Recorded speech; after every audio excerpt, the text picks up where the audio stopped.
नमस्कार। इस अंक में आप सभी का बहुत बहुत स्वागत है। टेट मामले को लेकर 2-3 कुछ महत्वपूर्ण अपडेट है, इसकी चर्चा आज हम कर लेते हैं। इसकी शुरुआत पहले संसद से करते हैं। कल यानी 21 जुलाई को संसद के मॉनसून सत्र के दूसरे दिन भी विपक्ष के भारी हंगामे के कारण लोकसभा और राज्यसभा दोनों सदनों की कार्रवाई लगभग दिन भर के लिए स्थगित कर दी गई। विपक्षी सांसदों ने नीट पेपर लीक मामला, प्रदर्शनकारी छात्रों पर की गई पुलिस की कार्रवाई और राम मंदिर चंदे में हुई कथित चोरी जैसे मुद्दों पर दोनों सदनों में जमकर नारेबाजी की, जिसके कारण दोनों सदनों में कोई भी विधायी कार्य नहीं हो सका। सुबह 11 बजे लोकसभा अध्यक्ष श्री ओम बिरला ने जैसे ही प्रश्नकाल शुरू करने की कोशिश की, विपक्षी सदस्य पोस्टर बैनर लेकर सदन के बीचों बीच वेल में आ गए। लगातार नारेबाजी और हंगामे को देखते हुए लोकसभा स्पीकर ने कार्रवाई को पहले 12 बजे तक और अंततः 2 बजे सदन को दिन भर के लिए स्थगित कर दिया गया। जैसा कि हम सबको पता है कि संसद की कार्रवाई प्रश्नकाल से शुरू की जाती है और हम सभी को इसी का इंतजार है कि इतने सांसदों को जो ज्ञापन सौंपा गया है, उनमें से यदि कोई भी सांसद प्रश्नकाल के दौरान शिक्षकों के टेट मुद्दा को उठाता है तो सरकार को उस पर अपना स्पष्टीकरण देना अनिवार्य होता है और उसी जवाब और स्पष्टीकरण का इंतजार हम सभी को है। सरकार ने अभी तक इस संबंध में अपने पत्ते नहीं खोले हैं। हम सभी यही जानना चाहते हैं कि आखिर सरकार की मंशा क्या है, इस संबंध में सरकार क्या सोच रही है। क्या सरकार सुप्रीम कोर्ट के निर्णय के साथ खड़ी है या शिक्षकों के साथ? इसी स्पष्टीकरण का इंतजार हम सभी कर रहे हैं। सरकार द्वारा स्पष्टीकरण आने के बाद स्थिति बहुत हद तक स्पष्ट हो जाएगी। हालांकि अब सरकार यदि संसद में अपनी स्थिति स्पष्ट नहीं करती है या इस संबंध में कोई स्पष्ट जवाब नहीं देती है तो कोर्ट में तो सरकार को अपना जवाब देना ही पड़ेगा। 3 अगस्त को इलाहाबाद हाई कोर्ट में और 31 अगस्त को जबलपुर हाई कोर्ट में सरकार को इस संबंध में अपना जवाब दाखिल करना होगा। अब सरकार अपना स्पष्टीकरण देने से बच नहीं सकती है, इसलिए यदि संसद के पटल पर सरकार इसका स्पष्टीकरण नहीं करती है तो हमें कोर्ट के उस तारीख का इंतजार करना पड़ेगा जिसमें सरकार अपना जवाब दाखिल करेगी। दूसरा महत्वपूर्ण अपडेट यह है कि मध्य प्रदेश सरकार के शिक्षा विभाग ने सभी जिला के शिक्षा पदाधिकारियों को पत्र लिखा है और उस पत्र के माध्यम से एक फॉर्म भी जारी किया गया है जिसमें राज्य के सभी प्राइमरी और अपर प्राइमरी स्कूलों में कितने शिक्षक नियुक्त हैं, उनमें से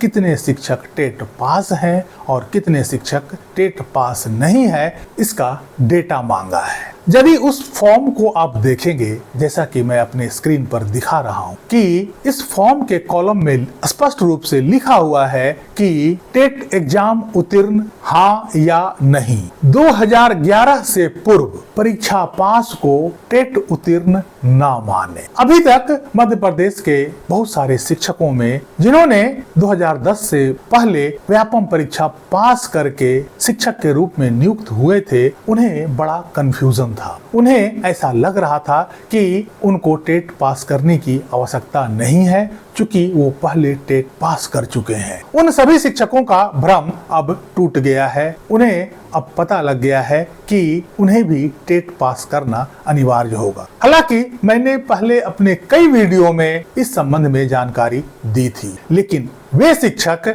इन बातों को मानने से इनकार कर रहे थे। अक्सर हमारे वीडियो में कमेंट करते थे कि आपका इन्फॉर्मेशन गलत है, लेकिन अब उन सभी शिक्षकों को यह बात स्पष्ट हो गया कि उन्हें सुप्रीम कोर्ट के निर्णय के अनुसार टेट पास करना अनिवार्य है। अब इसमें किसी भी प्रकार का कोई भ्रम या अस्पष्टता नहीं रह गई है। अगला महत्वपूर्ण अपडेट हिमाचल प्रदेश राज्य की ओर से है। हिमाचल प्रदेश राज्य सरकार ने भी इसी प्रकार की चिट्ठी अपने जिला पदाधिकारियों को लिखा है। ये चिट्ठी आपके स्क्रीन पर भी दिख रहा होगा। इसमें स्पष्ट रूप से यह लिखा गया है कि सुप्रीम कोर्ट के अंजुमन इसाते तालीम केस के निर्णय के अनुसार सभी शिक्षकों को टेट पास करना अनिवार्य होगा। उन्होंने राज्य के सभी स्कूलों से ऐसे शिक्षकों का डेटा भी मंगवाया है जो शिक्षक टेट पास नहीं है। उन्हें इस बात की जानकारी दी गई और उन्हें 31 अगस्त 2028 तक टेट पास करने के लिए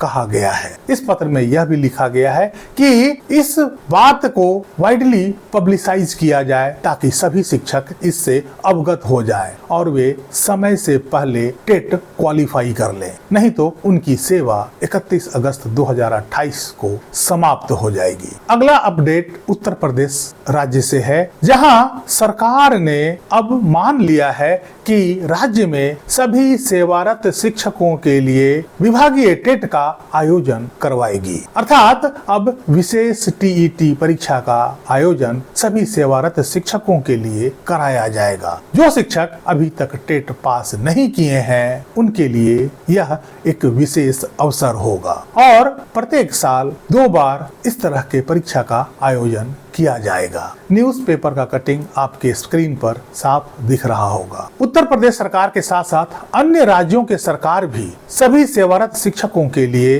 विशेष टीईटी का आयोजन कराने के बारे में गंभीरता से विचार कर रही है। आने वाला कुछ ही समय में इस तरह के परीक्षा का आयोजन किए जाने की पूरी संभावना है ताकि सभी सेवारत शिक्षकों को टेट पास करने के लिए उचित अवसर मिल सके और सभी शिक्षक अपनी नौकरी को सुरक्षित बचा सके। चूंकि सुप्रीम कोर्ट के रिव्यू निर्णय में यह स्पष्ट रूप से कहा गया था कि सभी राज्य सरकारों को वर्ष में 2 बार टेट का आयोजन करना होगा ताकि सभी शिक्षकों को टेट पास करने के लिए उचित अवसर दिया जा सके। टेट के संबंध में यही थे कुछ मुख्य अपडेट जिसकी जानकारी आप सभी को मिल गया। इस अंक में यहीं तक। कैसी लगी जानकारी कमेंट करके जरूर बताइएगा। कोशिश करता हूं कि टेट के संबंध में जो भी डे टू डे जानकारी या अपडेट मुझे मिलता है उसे आप तक पहुंचाता रहूं ताकि आप भी इससे अवगत हो पाएं। वीडियो को लाइक कीजिएगा,